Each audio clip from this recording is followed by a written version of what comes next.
Hey guys, real quick before we start off today's video, I just wanted to extend a huge shout out to my buddy Drew. He's a real good friend of mine. He was the whole reason behind this YouTube channel. Honestly, he's the one who kind of gave me the kick in the ass to start filming stuff. I was doing this reloading stuff for a while, but he's the one who really got the ball rolling on this YouTube channel. So anytime you watch a video, I just want you guys to know that he is the reason behind it. Welcome back, guys. We got us a real special video today. We're going to teach Drew here, my buddy Drew, how to load his own ammo for his rifle. Um, Drew, good buddy at work. We kicked it off. We went hunting a little bit, and I just went over to his house yesterday, and we shot a podcast that'll be coming out same day as this. So I'm going to give Drew the ropes here. All right. I'm Drew Hraban. I've known Hillbilly, 6, 7 months? Yeah, it's been about that. About that. He invited me over to his hunting party. Shout out to Bert and the boys. Thank you very much. And fuck, we kicked it off since then. He's taught me goddamn near everything I know about ammunition and rifles.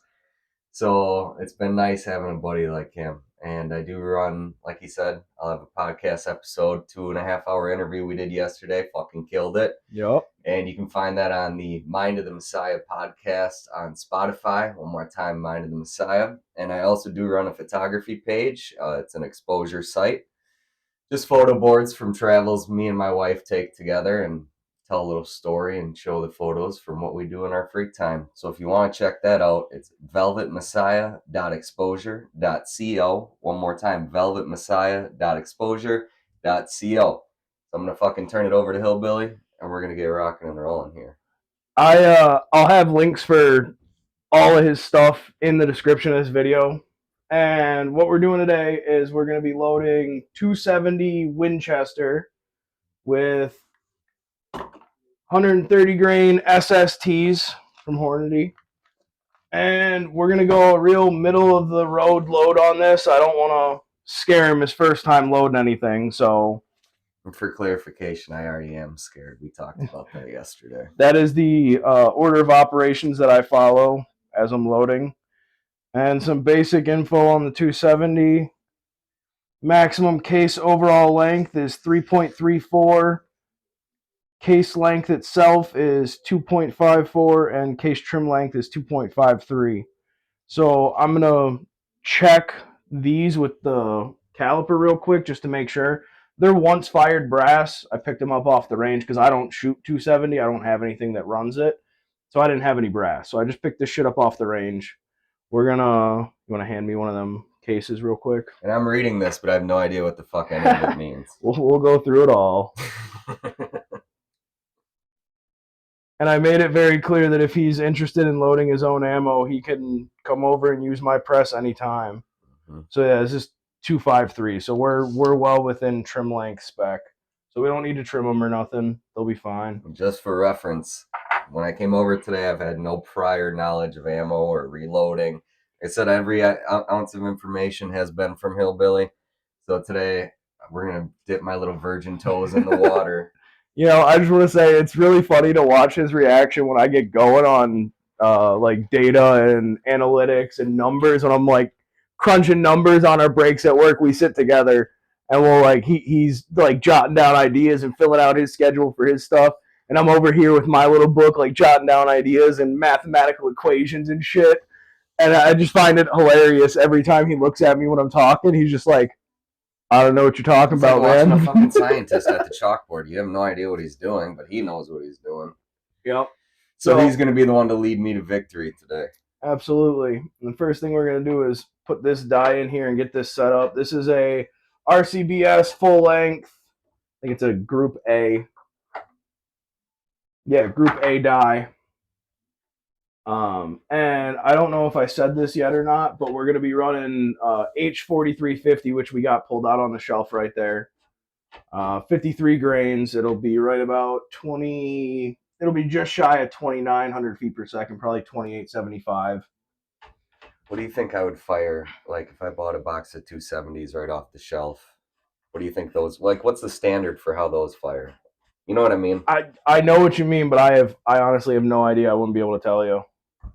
I know one other person that owns a 270. I want to get a fucking 30-30 instead. I really do. I like the old cowboy rifles. Yeah, you're gonna get a fucking lever gun too? Yeah. Well, I like Why driving not? with Yeah, them. why They're good not? in the woods. Yeah, I don't doubt it. I got I'm not going to shoot 6 miles like your rifles. I got a 35 Remington that I'm gonna start putting stuff together for. Is that a big caliber or no? It's a lever gun caliber. It's like almost straight wall. It's about yay big, and it's 35 35.358 inches in diameter. So it's the same as like a 357, but longer. Okay. So we got this, and basically when you hold on. We gotta put the shell holder in. Now every single caliber goes in a shell holder. So it's what keeps it in contact with the ram of the press. So we just quick change that. We got that fucker in there. That's good to go. It's funny enough the same shell holder is what I run on my 308. So I literally just grabbed it up out of my 308 bin. And with sizing dies, pretty much the universal standard is you run that back. You run it down until it makes contact with the shell holder. So right there is contact. And then you go about another quarter turn more than that. And that's typically good enough to get you started. So we're all set here then. Go ahead and pop one of them bad boys in there. The bottom? Yep. Slider. Nope, you got to slide it in. Oh, I got you. Yep. Okay. And then run the ram down. Pull it down? Yep. All the way? Yep. Oh, hold on. Back her back up. We're good. You're gonna get some friction, but What happened? That was my fuck up.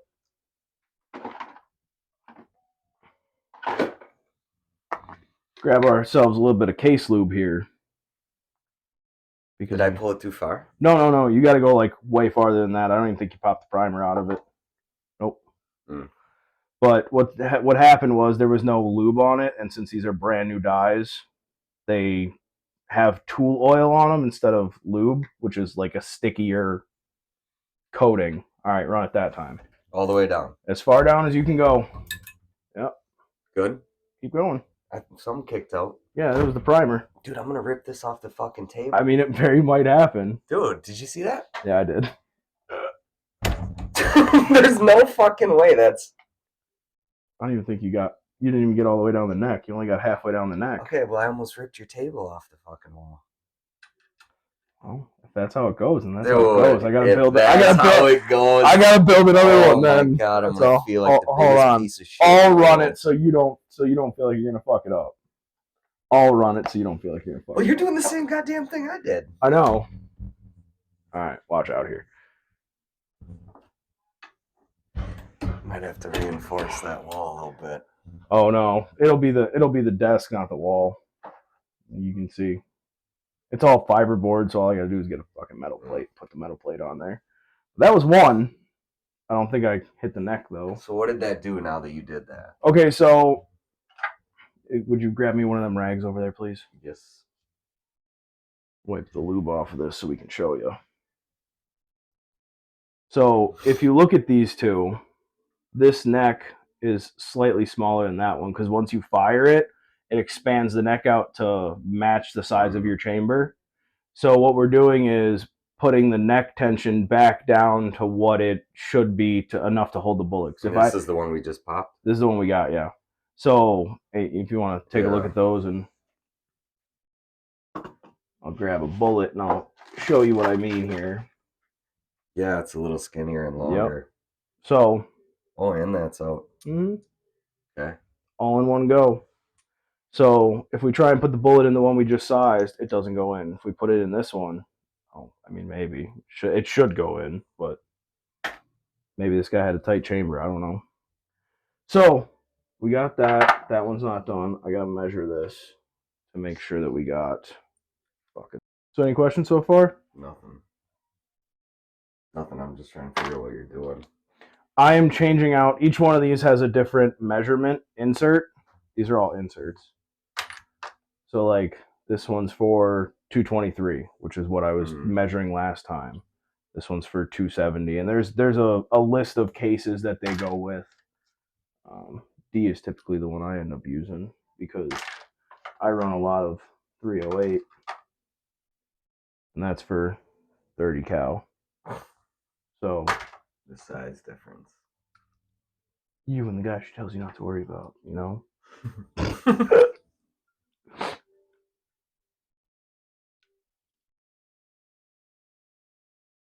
So now I'm just.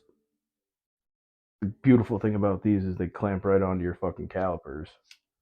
You just bang it in there, make sure it's good, zero it out, and then we can get our actual measurement. And this is measuring the shoulder edge, like the measuring what they call the datum line is what the like universal measurement for, and it goes to a certain point on each different case's neck.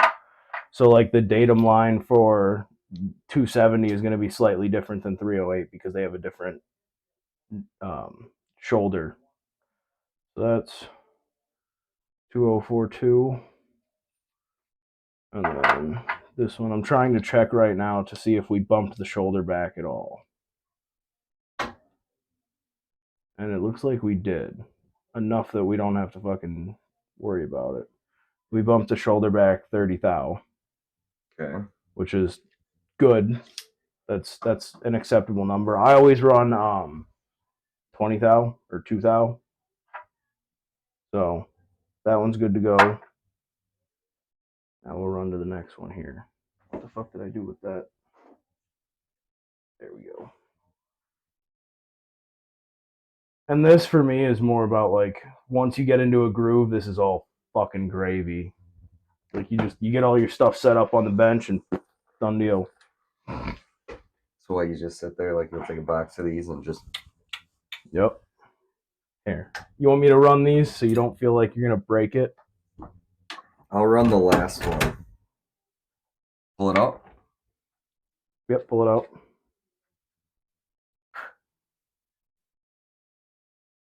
Grab the next one. What's that smell? I don't know. Are you smelling gunpowder? Like spent Probably. gunpowder? Yeah, it's just spent gunpowder. Yeah, you do a little bit on the outside of the neck. Just a little bit. A little bit goes a long way with this kind of shit. Otherwise, you'll dent the case necks. Is that enough? Yeah. Literally just like a thin layer. And typically when I'm doing like a full tray of those, fucking give her, dude. There you go. Fucking glad to see you. Holy fuck. Glad to see you left your purse in the kitchen. No shit. Typically if I'm doing a whole box of 50 of those, because that's what that tray holds. Oh yeah. I'll lube every 5th case. So I'll run through and do 5. What did you mean that if you put too much on, what will it do? It'll dent the case neck. Why? Basically what it is a buildup of pressure because these dies are built to a specific fucking dimension. There you go. Is that all? Yep. Okay. There you go. Fuck yeah, bud. These dies are built to a specific dimension. And so what happens is if you put too much lube on there, it's got nowhere to go. So it makes its own. That's typically what happens. It makes its own. Oh boy! It makes its own hole, more or less. You know what I'm saying? Wouldn't that be nice? I know, right? All right, so now we got these all deprimed. We're gonna grab the drill real fast before we throw them in the ultrasonic, which is still warming up. PT Dubs. I cannot express to you how fucking out of my element I feel right now. Looking at all of this, dude. Holy fuck! This is like a whole nother world. Yeah, it's an enjoyable experience. Oh, dude, I can see how you just get lost in here for like hours at a time. Yeah.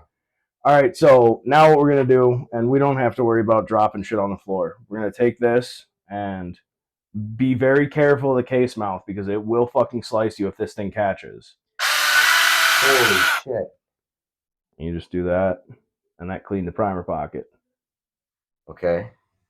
compared to these. When you watch that back, you're gonna see how bad I fucking I saw you jump. I saw Oh you my jump out of the God. background. Yep. And like I said, just all you gotta do is be very careful. Don't put your hand on the case mouth. I know it's very This tempting to part? just like. Yep. All I know is it's very tempting to like. How do I know when I'm done? It goes to a certain depth and that's it. Check it out. Oh, we're still a little dirty. Definitely don't blow into it. You're gonna get fucking brass shavings all over your face. I'm just letting you know. Yeah, I can definitely see how that would. Dude, my hand's all fucking sweaty. Okay, there we go. Yeah. Oh yeah. How's that look? Pretty good actually. Do I need to give her more biscuits? I mean, I would give her because this is set to a certain depth. Let me see this. Okay. This is set to a certain depth, so that cutting head only goes so far, and then it bottoms out. So like, typically you can feel if you're catching more. Yeah. See, like I just cleaned that up just a little bit more. Holy shit! Okay, yeah. Typically, you can feel. You go by feel. Dude, those are shiny as fuck. I know. Typically, you go by feel. Like you'll feel that it's kind of like grindy. It's kind of like you know, like you can feel it in your hand. Yeah, you're more than welcome to use that towel though. Oh, I went to blowing it again. Don't blow it on my rug, all right? Yeah, that'll do it for sure. That'll do it. You're getting uncovered in brass. That's okay. It'll be fine. Is that good though?